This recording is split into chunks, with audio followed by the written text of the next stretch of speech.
The bells of Brussels had long fallen silent. What once rang proudly across the city now hung mute, their metal throats stilled by the hand of war. German patrols marched through the cobbled streets, their boots drumming an iron rhythm over the heart of Belgium. Banners of the Reich flapped over once proud facades. Windows were shuttered, whispers were currency, and courage was a crime. Amidst this grey landscape moved a woman known only as Clara de Wit, to her neighbours, a quiet widow who ran a modest dress shop near the Rue du Marche, to the Germans, another harmless civilian trying to survive the war. But Clara was neither harmless nor ordinary. Beneath bolts of linen and silk, beneath the measured smile she offered to officers' wives, she hid a typewriter no one was supposed to see and codes no one was supposed to know. She was an agent of La Dame Blanche, a covert network feeding intelligence from occupied Belgium to the Allies. Every night, she became the invisible pulse of rebellion, typing in candlelight, translating troop movements, sketching rail lines. Her eyes saw what others dared not. The evening air bit with frost as Clara left her shop, carrying a parcel wrapped in paper. Inside were not dresses, but sketches of artillery placements near Liege and coded lists of troop rotations, all to be passed to a courier bound for France.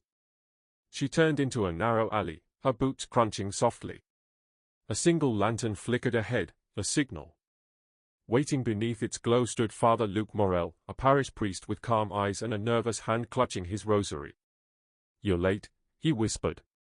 "Had to wait for the patrol to pass," Clara murmured, glancing behind her. "The Gestapo is sweeping shops now, searching for sympathizers." Father Luc nodded, his face pale in the weak light. "They arrested 2 more from Neymar last week." Someone talked. Clara handed him the parcel, her expression hardening. "Then make sure this doesn't fall into the wrong hands." He hesitated. "And you?" "I'll be fine," she lied. "They only see what I let them." Later that night, Clara sat alone in her flat above the shop. The ticking clock filled the silence. She removed a photograph from her drawer, a young man in a British uniform, smiling faintly. Her husband, Henry. He'd been executed at Mons 2 years earlier, leaving her nothing but grief and purpose. She traced his face with her fingers, then turned to the typewriter. The keys clicked softly. Convoy arriving Thursday. 20 cars. Ammunition. Each word was a risk. Each stroke of the key could mean death. She signed it simply, Nightingale. Then, hearing a sudden noise outside, she froze. A creak on the stairwell. A knock, 3 slow, deliberate taps. Clara's heart raced. She blew out the candle and reached for the small pistol hidden under her desk. Another knock. "Open up." "Police inspection." Her pulse thundered. "The Gestapo." She slipped the coded note into the hem of her skirt, grabbed a sewing kit, and opened the door with trembling calm. 2 soldiers stood outside. Between them, a man in a dark coat with sharp, calculating eyes. His voice was cold. "Madame de Wit," he said. "We've had reports of suspicious activity in this neighborhood." Clara smiled faintly. "You mean rumors, Herr Officer? Brussels is full of them." He stepped inside without permission, scanning the room. "We'll see about that." As his men began searching the drawers, Clara kept her hand steady over the sewing kit. The coded paper burned against her thigh. If they found it, she was finished.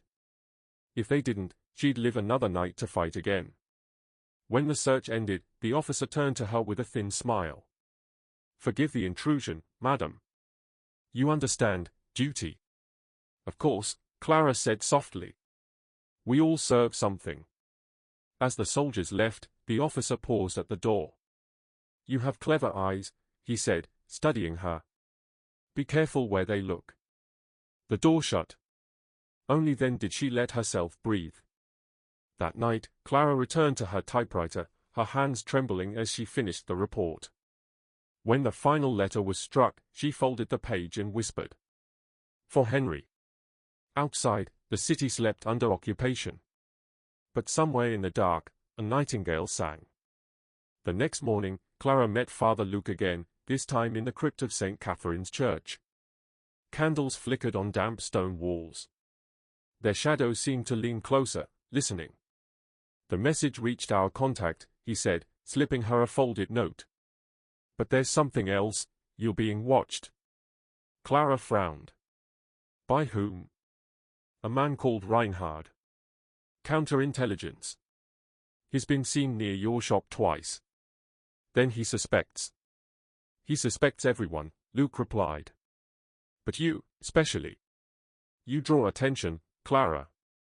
"I sell dresses, father." "You sell hope," he said quietly. "That's far more dangerous." She smiled sadly. "Then let's give him reason to be suspicious." That afternoon, Reinhard entered her shop. He was tall, immaculately dressed, his manner too polite to be sincere. "Madame de Wit," he greeted. "Your reputation precedes you. I hear your work is exquisite."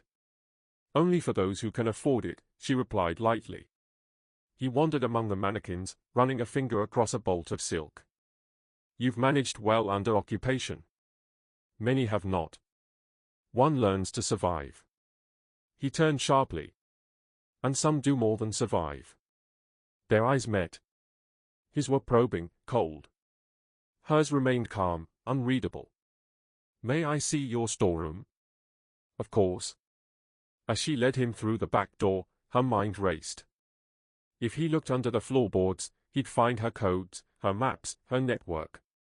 Everything. But luck, or perhaps Providence, was with her. A loud crash sounded outside. An overturned cart.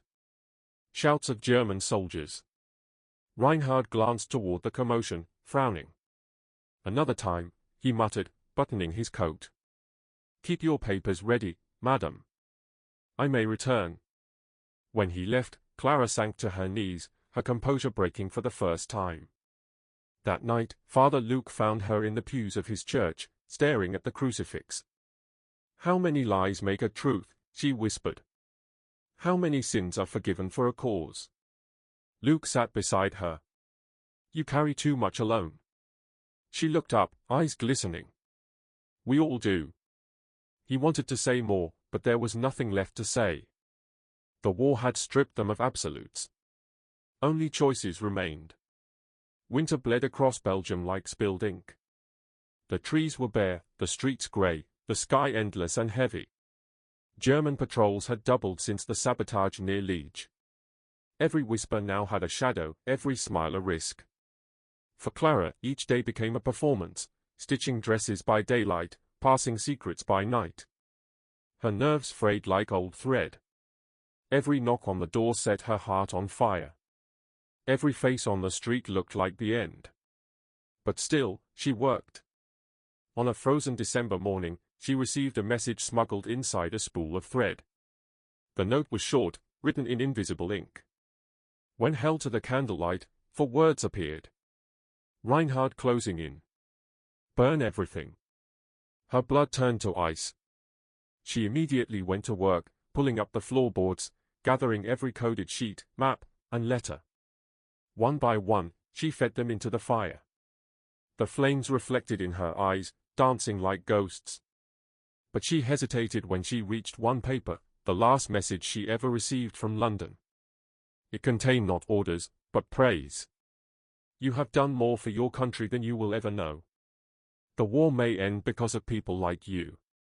She held it for a long time before it too joined the ashes. The knock came before dawn. This time, there were no words.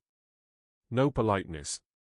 Only the sharp boots of soldiers, the splintering of her door, and Reinhard's cold voice cutting through the smoke. "Clara de Wit. You're under arrest." She didn't resist.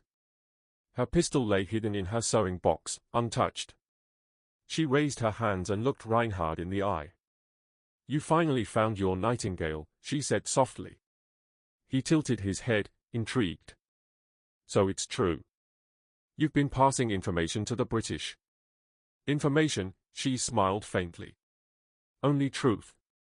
He frowned. "Do you know how many lives your truth has cost? Do you?" That struck him silent for a moment. Then he gestured to his men. "Take her away." They held her in St. Gilles prison, once a place for thieves, now a graveyard for patriots. Her cell was narrow, the walls damp. From the next room, she could hear whispers and prayers, sometimes the distant echo of gunfire. Days passed into weeks. They interrogated her relentlessly. Who else is in your network?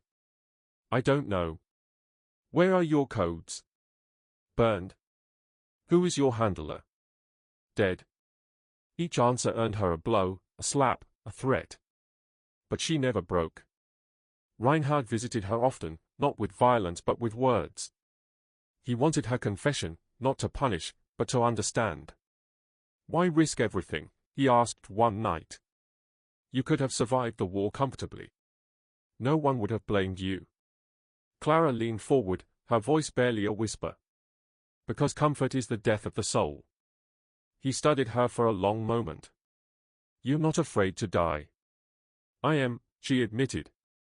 But I'm more afraid of being forgotten. In March of 1918, as the German army prepared for its Great Spring Offensive, Reinhard returned to her cell with an envelope. Your sentence, he said. Tomorrow morning. Clara nodded calmly. I expected as much. He hesitated, then set the envelope on the table. You have 1 page. Write whatever you wish. When he left, she stared at the blank sheet for a long time. Then, slowly, she began to write. To whoever reads this. If freedom ever returns to this land, do not remember me for my courage. I was afraid every day. Remember instead that even the smallest voice can carry across the dark. I am not dying for my country. I am dying for the belief that someday, no one will have to. Clara de Wit. She folded the paper neatly and signed it once more, as she always did, Nightingale. Next morning, the guards came for her. They led her through the courtyard, where the grey dawn broke over frost-covered stones. She walked with steady steps, her breath white in the cold air. Reinhard stood waiting. Their eyes met for the last time. You could still beg for mercy, he said quietly. Clara smiled faintly. No? You could still find yours. She refused the blindfold. When the shots rang out, the sound echoed off the prison walls and faded into the winter sky.